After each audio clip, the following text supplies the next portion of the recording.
क्या गवर्नमेंट ऐसे टैक्स को अपने पास रख सकती है जो गलती से जमा हो गया हो? केस है Rajendra Narayan Mohanty versus joint commissioner of state tax.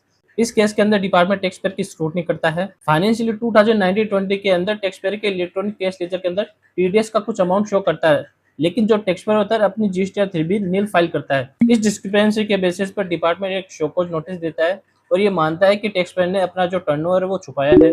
Show cause notice issue होने के बाद टैक्स पेयर डिपार्टमेंट को ये रिप्लाई देता है कि उसने फरवरी 2021 के अंदर पहले डीआरसी 03 से टैक्स का पेमेंट कर दिया है। रिप्लाई के बेसिस पर जब डिपार्टमेंट ने चेक किया तो वास्तव में पाया कि जो डिमांड है वो पहले ही डिपॉजिट हो चुकी है, इसलिए डिपार्टमेंट ने प्रोसीडिंग को ड्रॉप कर दिया। प्रोसीडिंग ड्रॉप होने के बाद टैक्स पेयर को पता चला कि सितंबर 2022 के अंदर दोबारा सेम केस के अगेंस्ट डिमांड डिपॉजिट हो गई है। गलत प्रोफेशनल एडवाइस की वजह से 12 लाख का एक्सेस पेमेंट हो गया था। टैक्स पेयर जब रिफंड की एप्लीकेशन फाइल करता है तो डिपार्टमेंट टाइम लिमिटेशन के बेसिस पर रिफंड एप्लीकेशन को रिजेक्ट कर देता है। इस ऑर्डर के अगेंस्ट में tax payer Orissa high court के अंदर एक रिट पिटीशन फाइल करता है और अपनी दलील देता है कि जो टैक्स है गलती से डिपॉजिट हो गया था, सरकार को ऐसी राशि रखने का कोई अधिकार नहीं है।